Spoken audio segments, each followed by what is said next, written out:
이 시간 우리에게 주신 하나님의 말씀은 신약 성경 233면 어간에 기록되어져 있는 사도행전 26장 13절에서 18절까지에 있는 말씀입니다. 사도행전 26장 13절에서 18절까지 있는 말씀을 중심으로 해서 신약의 인물 강의 11번째 시간으로 사도 바울이라고 하는 인물에 관해서 우리가 같이 한번 이 시간 생각해 보려고 합니다. 먼저 사도행전 26장 13절에서 18절까지의 말씀을 제가 봉독해 드립니다. 왕이여, 정오가 되어 길에서 보니 하늘로부터 해보다 더 밝은 빛이 나와 내 동행을 둘러 비추는지라. 우리가 다 땅에 엎드려지매 내가 소리를 들으니 히브리 말로 이르되 사울아 사울아 내가 어찌하여 나를 박해하느냐. 가시채를 뒷발질하기가 내게 고통이니라. 내가 대답하되 주님 누시니이까. 주께서 이르시되 나는 내가 박해하는 예수라. 일어나 너의 발로 서서 내가 내게 나타나는 것을 곧 내가 나를 본 일과 장차 내가 네게 나타날 일에 너로 종의 증인을 삼으려 함이니 이스라엘과 이방인들에게서 내가 너를 구원하여 그들에게 보내어 그 눈을 뜨게 하여 어두움에서 빛으로 사탄의 권세에서 하나님께로 돌아오게 하고 죄 사함과 나를 믿어 거룩하게 된 무리 가운데에 기업을 얻게 하리라 하더이다. 아멘. 우리가 지금 계속해서 신약의 인물들을 쭉 살펴보고 있는데요. 오늘은 11번째 시간으로 바울이라고 하는 인물에 대해서 우리가 같이 한번 좀 생각해 보려고 합니다.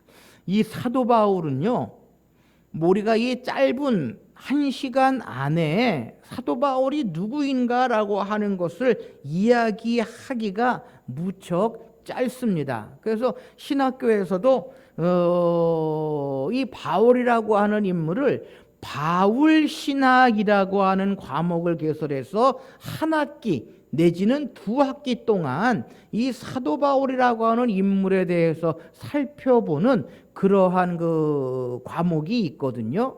그래서 뭐 바울의 신학이 어떤지, 그가 가지고 있는 구원론이 어떻고, 기독론이 어떻고, 또 하는 성경관이 어떻고, 하여튼 사도 바울이라고 하는 인물은요, 우리가 여러 가지 측면에서 많은 그 이야기를 할 수 있습니다. 특별히 신약 성경 가운데에 가장 많은 부분이 사도 바울이 기록한 책이거든요.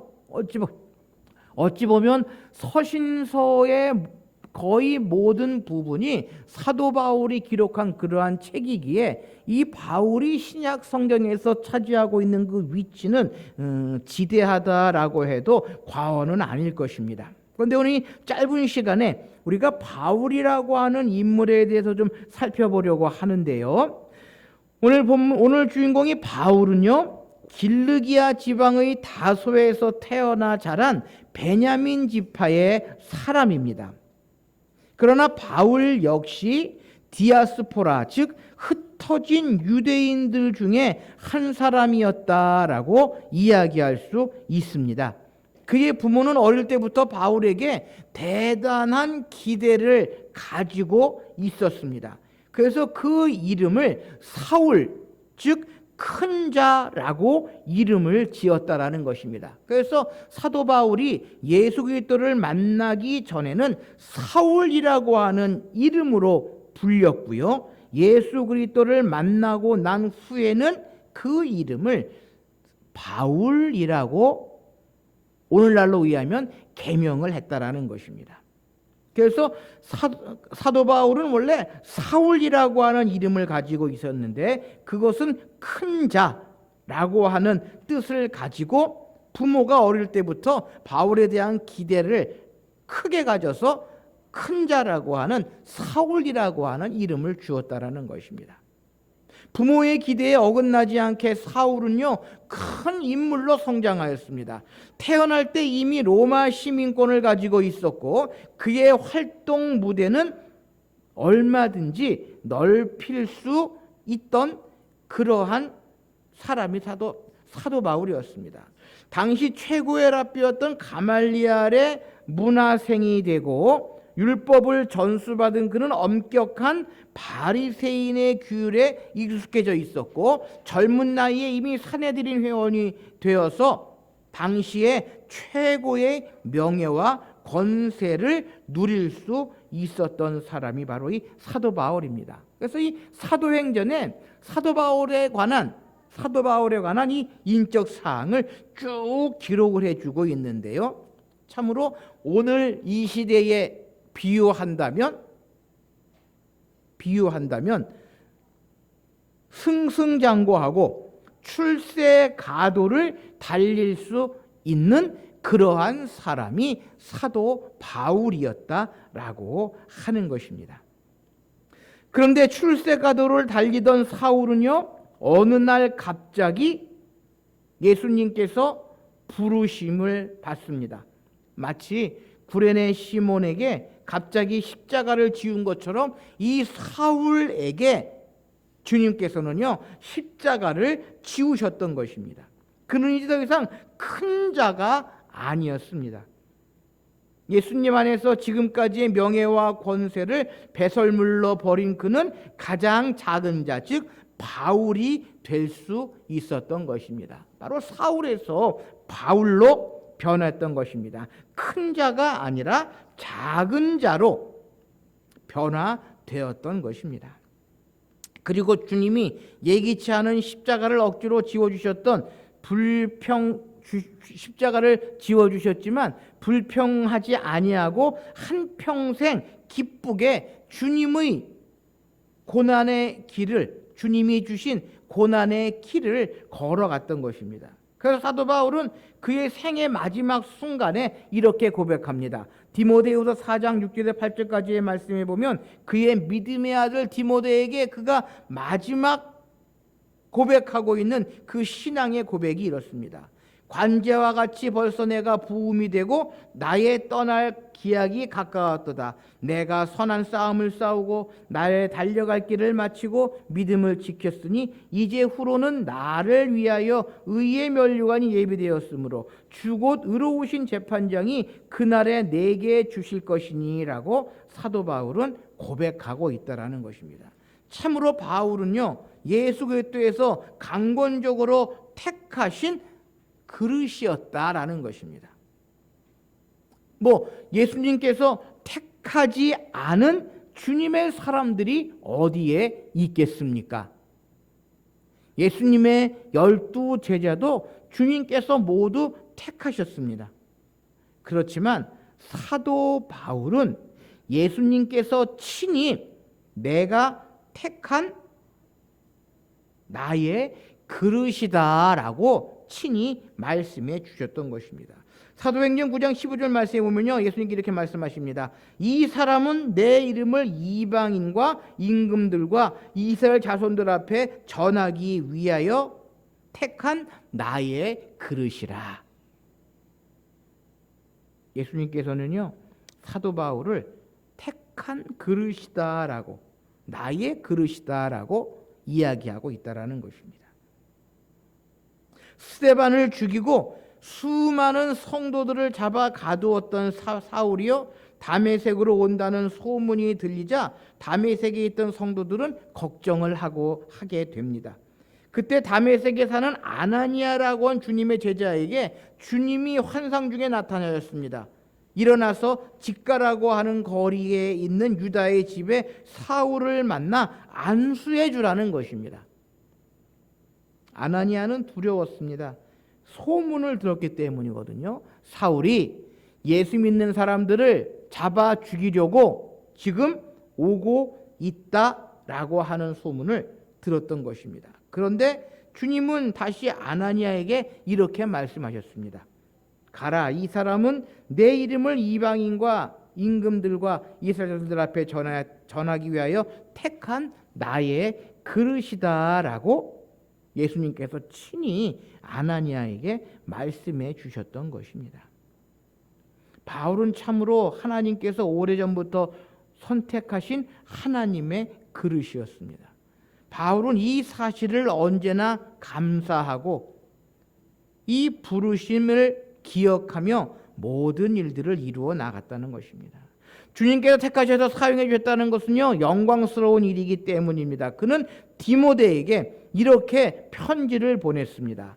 나는 능하게 하신 그리스도 예수 우리 주께 내가 감사함은 나를 충성되이 여겨 내게 직분을 맡기심이니 내가 전에는 회방자요 핍박자요 폭행자이었으나 도리어 긍휼을 입은 것은 내가 믿지 아니할 때에 알지 못하고 해양했습니다. 우리 주의 은혜가 그리스도 예수 안에 있는 믿음과 사랑과 함께 넘치도록 풍성하도다. mit보다 모든 사람이 받을 만한 이 말이요 그리스도 예수께서 죄인을 구원하시려고 세상에 임하셨다 하였다. 죄인 중에 내가 괴순이라. 그러나 내가 긍휼을 입은 까닭은 예수께서 내게 먼저 일절 오래 참으심을 보이사 후에 주를 믿어 영생 얻는 자들에게 본이 되게 하려 하심이라 라고 사도 바울은 고백하고 있습니다. 이렇게 바울은요, 주님께서 택하신 그릇이라고 하는 데에 강한 자부심을 가지고 있었다라는 것입니다. 그는 자신의 사도직에 있어서 사람에게 난 것이 아니요 사람으로 말미암은 것도 아니요 오직 예수 그리스도와 및 죽은 자 가운데 그리스도를 살리신 하나님 아버지로 말미암아 사도가 되었다라고 고백하고 있습니다. 사도행전에 보면은요, 사도 바울이 개종하고 복음 증거자가 되었다라고 하는 말을 들었을 때에 많은 그리스도인들이 초대교회 성도들이요 믿지 않았습니다. 그리고 어떻게 그리스도를 박해하고 예수 믿는 자들을 박해하던 사도 바울이 주의 일을 감당할 수 있겠느냐라고 비난을 합니다. 더 나아가서 같은 유대인들은요 배신자라고 하는 낙인이 찍혀서 사도 바울이 죽임을 당할 뻔한 일이 한두 번이 아닙니다. 그럼에도 불구하고 사도 바울은요 예수 그리스도께서 하나님 아버지로 말미암아 사도가 되었다라고 담대하게 고백하고 있다라는 것입니다. 바로 예수님께서 나의 그릇이다라고 말씀하신 그 의미를 사도 바울은 분명히 알았던 것입니다. 여러분, 사도 바울은요 교만할 수 있었습니다. 그의 모든 상황이, 그의 모든 배경이 교만할 수 있는 그러한 사람입니다. 그럼에도 불구하고 교만하지 않았습니다. 강한 확신을 가지고 있었습니다. 어떠한 확신이요? 나의 나 된 것은 하나님의 은혜로다. 하나님 아버지로 말미암아 나는 사도가 되었다라고 하는 강한 확신을 가지고 있었던 것입니다. 이처럼 주님의 일을 감당하는 자들은요 바울과 같은 확신과 자부심 그리고 감사하는 자세가 필요하다라고 하는 것입니다. 그러기에 늘 겸손하고요, 그러기에 늘 말씀 앞에 나 자신을 내려놓아야 한다라고 하는 것입니다. 사도 바울은 뭐라고 이야기합니까? 그리스도 안에 있으면 새로운 피조물이다. 이전 것은 지나갔으니 보라 새 것이 되었도다. 어찌 보면 자신에게 하는 일입니다. 예수 그리스도 안에서 옛 모든 것들을 벗어버리고 새로운 피조물로, 박해자에서 전도자로, 또한 복음을 회방하는 자에서 복음을 증거하는 자로 새롭게 변화되어야 한다라고 하는 것입니다. 그것은요 내가 누구인가라고 하는 정체성을 바로 가지고 있어야 한다라고 하는 것입니다. 사도 바울은 예수 그리스도의 택하신 그릇이었다라는 것입니다. 둘째로 바울은요, 택하신 그릇인데 특별히 이방인을 위한 그릇이었다라고 하는 것입니다. 바울은 왜 하나님께서 자신을 부르셨는지 잘 알았습니다. 자신의 사명을 바로 알았고 그 사명을 완수하기 위해 한평생을 다 바쳤습니다. 그는 다메섹에서 부름받은 후 안디옥 교회의 선교사로 파송을 받았습니다. 1차, 2차, 3차에 걸친 전도 여행을 통해 복음을 불모지었던 소아시아와 마게도니아 지방에 복음을 전하고 교회들을 세웠습니다. 그는 복음을 듣고 로마에 가고 싶었습니다. 그는 재판의 기회가 있었을 때에 지체하지 않고 가이사에게 재판을 받겠다 하여 꿈에도 소원하던 로마로 떠나게 됩니다. 그리고 석방된 후에 다시 로마에서 마게도냐 지방으로 다니면서 복음을 전합니다. 그동안 수없이 많은 박해와 핍박을 받습니다. 옥에 갇히고 매를 맞기를 수없이 하면서 여러 번 죽을 고비를 넘깁니다. 강의 위험, 강도의 위험, 동족의 위험, 이방인의 위험, 시내의 위험, 광야의 위험, 바다의 위험, 거짓 형제의 위험이 그치지 않고 사도 바울에게 다가옵니다. 그는요, 수고하고 애쓸 뿐만 아니라 여러 번 자지 못하고 주리며 목마르고 굶고 춥고 헐벗었었다라고 그의 서신서에서 고백을 합니다. 그래도 마음속에 항상 걱정하는 것은요, 오직 모든 교회를 위한 걱정뿐이었다라는 것입니다. 또한 그는 갈 수 없는 곳에는 글로 써서 편지를 보냅니다. 말은 좀 시원치 못했으나 지식은 많았기 때문에 그의 서신서들은 당시뿐 아니라 2000년이 지난 지금도 대단히 유용하게 사용되고 있는 것입니다. 그는 로마서에서 빌레몬서까지 13권의 성경을 썼습니다. 많은 학자들이 히브리서도 바울의 기록이라고 생각하고 있습니다.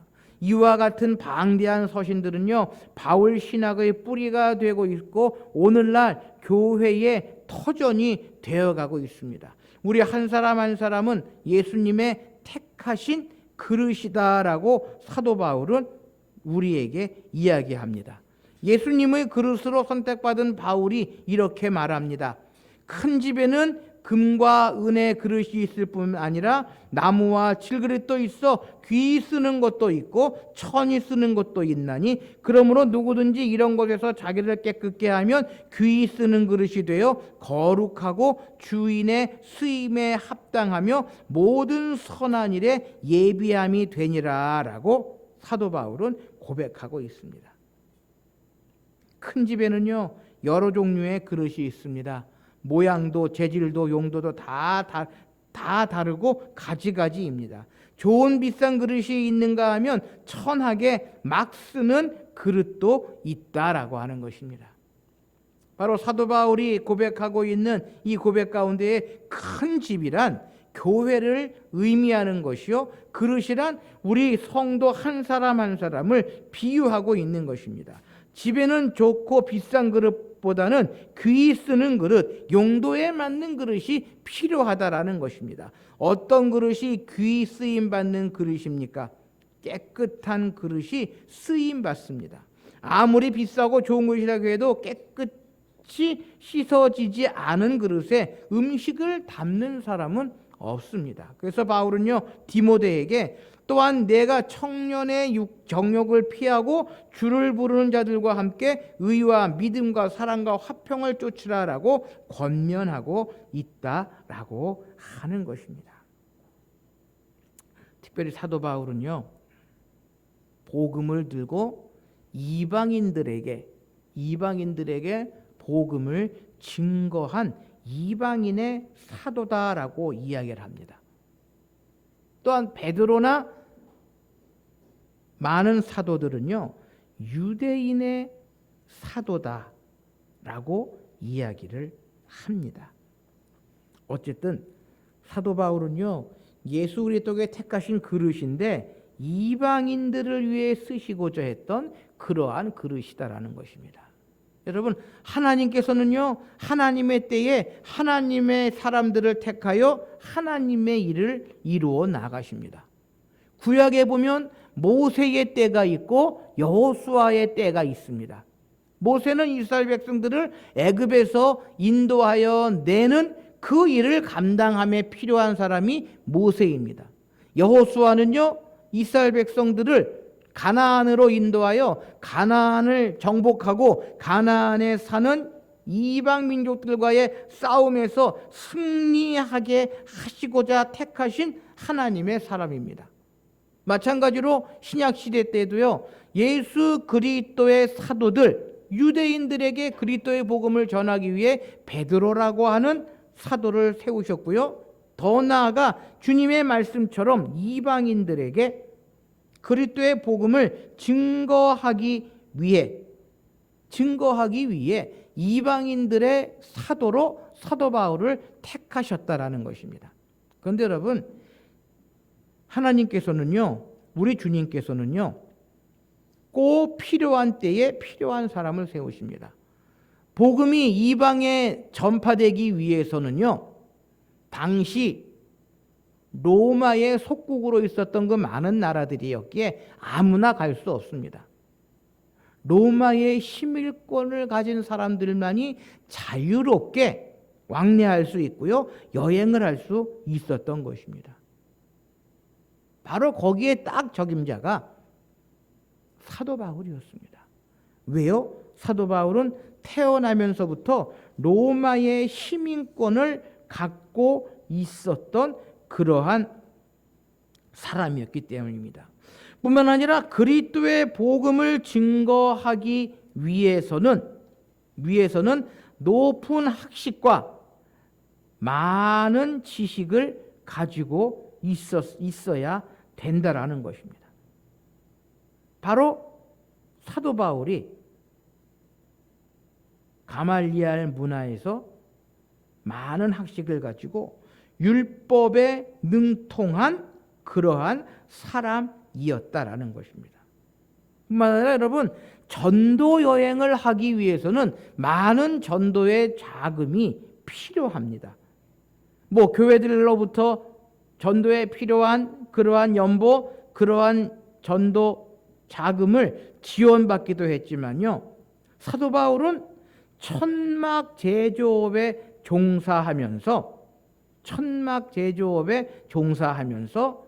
자비량으로 자신이 필요한 전도, 선교의 그 비용을 일부분 충당했던 그러한 사람이었다라는 것입니다. 뿐만 아니라 사도 바울은요, 전도 여행을 하기 위해서는 독신으로 그 전도 여행을 감당하며 사도직을 수행했습니다. 여러분, 가정을 갖고 있는 사람이 1차, 2차, 3차 전도 여행을 다니며 전도하기는 힘듭니다. 그래서 사도 바울은 독신으로 이방인들에게 그리스도의 복음을 증거하기 위해 주님께서 택하신 주님의 그릇이었다라는 것입니다. 우리가 흔히 이야기하는 말 가운데에 다 계획이 있구나라고 하는 이야기를 하죠.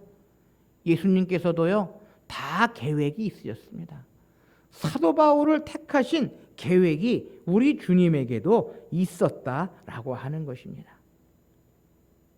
사도 바울은 예수님께서 친히 나의 택한 그릇이라 말씀하시면서 이방인들에게 복음을 전파하는 그릇으로 삼으셨습니다. 그리고 그 사역에, 그 일에 딱 맞는 그러한 환경, 그러한 조건을 가지고 있는 사도 바울을 우리 주님께서는 택하셨다라고 하는 것입니다. 여러분, 오늘 이 사도 바울은 주님께서 택하신 그러한 그릇입니다. 오늘 이 시대에도 많은 성도들이 있습니다. 많은 교회들이 있습니다. 그러나 이 시대의 교회들, 이 시대의 성도들, 과연 주님께서 택하신 그러한 그릇인지 우리는 돌아보아야 한다라는 것입니다. 큰 그릇 혹은 금그릇 되기를 바라기 전에 먼저 깨끗한 그릇이 되어야 한다라는 것입니다. 그리고 주님이 읽고 찾으실 때에 언제나 제가 여기 있습니다 라고 대답할 수 있는 그러한 주님의 그릇이 이 시대에는 필요하다라는 것입니다. 오늘 주님은 사도 바울을 불러 값지고 소중한 것으로 사용하신 것처럼 또한 우리를 불러 귀한 사역에 꼭 필요한 하나님의 그릇으로 사용하기를 원하십니다. 그러기에 이 시대의 교회와 성도들은요, 하나님께서 쓰시기에 부족함이 없는 그러한 그릇으로 날마다 새롭게 변화되어야 한다라는 것입니다. 사도 바울이 다메섹 도상에서 예수 그리스도를 만난 것처럼 우리도 주님과의 아름다운 영적인 교제, 주님과의 만남이 필요합니다. 그리고 주님께서 친히 나의 그릇이다, 택한 나의 그릇이다 라고 말씀하시는 것처럼 우리도 주님을 기쁘시게 하고 주님께서 원하시는 일을 온전히 이루어 나가는 하나님의 자녀들, 하나님의 백성들이 되어야 하는 것입니다. 기도하시겠습니다.